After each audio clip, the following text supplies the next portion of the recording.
दोस्तों, air India विमान हादसे ने पूरी दुनिया को झकझोर कर रख दिया और इसमें 265 लोगों की दर्दनाक मौत हुई। एयर इंडिया के जो विमान है, ऐसा ब्लास्ट हुआ कि शवों को पहचानना भी मुश्किल। और इन सब के बीच में सवाल ये कि आखिर प्लेन हादसा हुआ कैसे। आखिर कैसे दुनिया के सबसे सुरक्षित पैसेंजर विमानों में से एक इस तरह जमीन पर आ गया। भारत का एयरक्राफ्ट एक्सीडेंट इन्वेस्टिगेशन ब्यूरो यानी एएआईबी की टीम जांच कर रही है। अमेरिकी national transportation safety board NTSB भी इसमें सहयोग कर रहा है। ब्रिटेन का एयर एक्सीडेंट्स इन्वेस्टिगेशन ब्रांच से मदद ली जा रही है और इससे साफ ये होगा कि आखिर हादसे की असली वजह क्या थी। अब आपको इस सब के बीच में ये भी बता दें कि अहमदाबाद में हुए भयानक विमान हादसे के 28 घंटे के भीतर एयर इंडिया फ्लाइट AI-171 का ब्लैक बॉक्स भी मिल गया है।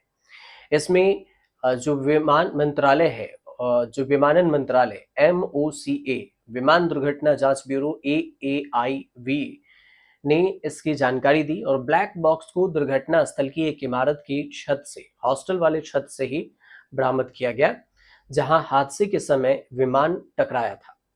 अब सवाल ये भी है कि ब्लैक बॉक्स क्या है, क्या कुछ इसके काम होती है, कैसे इससे पता चलेगा, सब कुछ आपको एक एक कर बताएंगे। उससे पहले आपको बता दें कि नागरिक उड्डयन मंत्री हैं राम मनोहर नायडू। उन्होंने एक पोस्ट किया है और उसमें लिखा कि अहमदाबाद विमान हादसे के 28 घंटे के भीतर विमान का फ्लाइट डेटा रिकॉर्डर, जिसे ब्लैक बॉक्स कहते हैं, वो मिल गया। और ये विमान हादसे की जांच की एक महत्वपूर्ण प्रगति मानी जाती है। इसमें ये भी कहा गया है, जो मंत्रालय अधीन है जांच में, एआईबी इस पूरे घटनाक्रम की भी जांच कर रही है और क्या कुछ खराबी थी जिस वजह से ये हादसा हुआ है, वजह क्या कुछ है, ये सब ब्लैक बॉक्स से पता लगाने की कोशिश की जा रही है। उन्होंने कहा कि गलत रिपोर्टों पर MOCA विमानन मंत्री ने भी स्पष्ट बयान दिया है। उन्होंने सोशल मीडिया पर एक वीडियो वायरल हो रहा था, ब्लैक बॉक्स का नहीं है। उन्होंने कहा कि जो वीडियो वायरल हो रहा है वो DFDR यानी डिजिटल फ्लाइट डेटा रिकॉर्डर नहीं है। असली में ब्लैक बॉक्स को मौके की एक इमारत से के जो छत है वहां से बरामद कर लिया गया है। इसके अलावा टीम जो है युद्ध स्तर पर काम कर रही है। एएआईबी की जो टीम है, हादसे के तुरंत बाद जांच करना शुरू कर दिया था। राज्य सरकार की ओर से 40 से अधिक अधिकारियों ने मौके पर पहुंचकर जांच दल की सहायता की है और इससे रेस्क्यू और साक्ष्य जो एविडेंस है उसको इकट्ठा करने में भी तेजी आई। ब्लैक बॉक्स का महत्व क्या है, तो एक्सपर्ट से ही हम समझने की कोशिश करें जो एक्सपर्ट का कहना है। कई सारे एक्सपर्ट हैं, वो कहते हैं कि ब्लैक बॉक्स को विशेष तकनीक से बनाया जाता है ताकि वह न तो जल सके न ही पानी में खराब हो। इसमें कॉकपीट के अंदर भी सभी बातचीत रिकॉर्ड होती है और हादसे से पहले पायलट और को पायलट के बीच में क्या कुछ बातचीत हुई थी, ये जानना भी जांच के लिए बेहद अहम बात होती है। अब ब्लैक बॉक्स अहम क्यों है, सवाल ये मन में अगर उठ रहा हो तो ये भी समझिए, ब्लैक बॉक्स में दो मुख्य उपकरण होते हैं, जिसे CVR और इसका जो फुल फॉर्म है कॉकपिट वॉइस रिकॉर्डर, दूसरा FDR फ्लाइट डेटा रिकॉर्डर। ये दोनों होता है जो विमान के उड़ान के तकनीकी विवरण, मतलब डिटेल्स और अंतिम पलों की बातचीत का रिकॉर्ड देता है। और अब इन आंकड़ों के विश्लेषण से हादसे की असली वजह स्पष्ट हो सकेगी कि क्या कुछ हुआ। अब ये FDR और CVR करते क्या है, तो मतलब हुआ कि FDR का मतलब है फ्लाइट डेटा रिकॉर्डर। ये फ्लाइट से जुड़े हुए डेटा को रिकॉर्ड करता है और इस डेटा में फ्लाइट की ऊंचाई, स्पीड, इंजन के परफॉर्मेंस और कंट्रोल इनपुट ये सब शामिल है। ये प्लेन की सभी गतिविधियों का डेटा रखता है और इसके बाद में जो जांच है उसके समझने में मदद मिलती है, विमान कैसे उड़ रहा था, दुर्घटनाग्रस्त क्यों हुई थी। अब इसमें इस सब के बीच में टाटा सन्स के जो चेयरमैन हैं उनका भी बयान आता है। तो टाटा सन्स के जो चेयरमैन नटराजन चंद्रशेखरन कहा कि जो ये हादसा हुआ वो समझ से परे है और हम भी सदमे और शोक में हैं। हम जानते हैं कि एक व्यक्ति को खोना त्रासदी है, लेकिन एक साथ इतनी सारी मौतें होना समझ से परे है। यह टाटा समूह के इतिहास के सबसे काले दिनों में से एक है। अभी शब्दों में हम इसे बयान नहीं कर सकते, संतावना भी नहीं दे सकते, नहीं मिल सकती, लेकिन मेरी संवेदना दुर्घटना में मारे गए और घायल हुए लोगों के परिवारों के साथ है।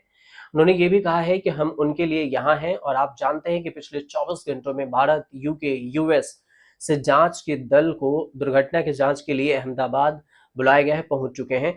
हमारी पूरी सहयोग है और हम हादसे के कारण को पूरी तरह से पारदर्शी रखेंगे। शुरुआती तौर पर कुछ एक्सपर्ट दोनों इंजन फेल होने की संभावना जता रहे हैं। अब ब्लैक बॉक्स की बात करें तो वो विमान का सबसे अहम पार्ट माना जाता है और आमतौर पर विमान में दो तरह के ब्लैक बॉक्स होते हैं, जिसकी बात हमने आपको पहले पहले कही थी। एफटीआर जो विमान की गति, ऊंचाई, इंजन की जानकारी देता है, और इसके अलावा सीबीआर जो कॉकपिट के बातचीत का रिकॉर्ड रखता है, रेडियो प्रसारण हुआ, इन सारी चीजों को। अब भारत में ब्लैक बॉक्स रेडर के लिए जो टीम है, इसकी बात करें तो भारत में दुर्घटना की जो जांच के लिए ब्लैक बॉक्स रीडर को स्टेब्लिश करने के लिए नागरिक उड्डयन महानिदेशालय डीजीसीए की एक टीम बनी है, और इस टीम में इंजीनियर है, वैज्ञानिक है, जांच करता है, ये सब शामिल है जो ब्लैक बॉक्स को पढ़ने और डेटा का विश्लेषण करने के लिए ट्रेंड है। ऐसे में ये माना जा रहा है कि अगर ब्लैक बॉक्स जांच के लिए अमेरिका जाता है तो फिर डीजीसीए के कुछ अधिकारी भी उनके साथ जा सकते हैं। हालांकि ब्लैक बॉक्स से डेटा निकालना कोई एक दिन का काम नहीं है, ये एक लंबी प्रक्रिया होती है, क्योंकि डेटा को रीड किया जाता है और इसके बाद तय किया जाता है कि विमान में क्या कुछ खामियां आई है और इस तरह का हादसा हुआ, इसकी वजह क्या है। पायलट ने जो आपको कहें तो लास्ट मोमेंट पे, मतलब शुरू में ही उन्होंने किया था, मेडे का कॉल किया था, मतलब इमरजेंसी मैसेज।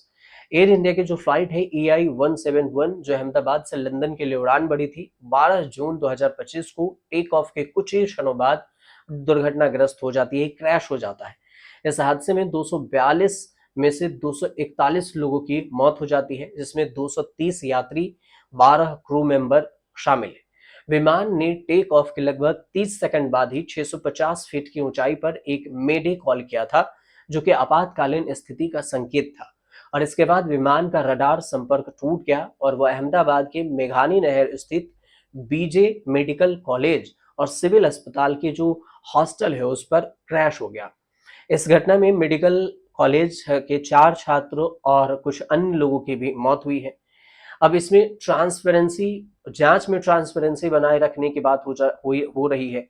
एयर इंडिया के सीईओ हैं और कैंपबेल विल्सन ने भी इसको लेकर बयान दिया। उन्होंने कहा कि जो भी जांच होगी हम उसमें ट्रांसपेरेंसी बरतेंगे। अब ब्लैक बॉक्स की जांच के लिए दो तरह की बात हो रही है, या तो इंडिया में ब्लैक बॉक्स जांच होती है तो फिर पूरी टीम इसको, और भी काफी समय लेगा। वैसे ये लंबी प्रक्रिया तो है ही, जैसा कि हमने आपको बताया है। लेकिन अगर इसे अमेरिका भेजा जाता है तो भारत के जो इंजीनियर हैं और साइंटिस्ट हैं इस ब्लैक बॉक्स के साथ ही जाएंगे और वहां डिकोड किया जाएगा कि आखिर वजह क्या कुछ थी। कुछ अपडेट आएगा इस पर तो हम आपको जरूर बताएंगे कि असली वजह क्या थी, क्यों हुई विमान दुर्घटनाग्रस्त। और अगर आपको हम आसान से समझा पा रहे हो तो आप हमारे चैनल से जरूर जुड़िएगा, सब्सक्राइब कीजिएगा और शेयर जरूर कीजिएगा।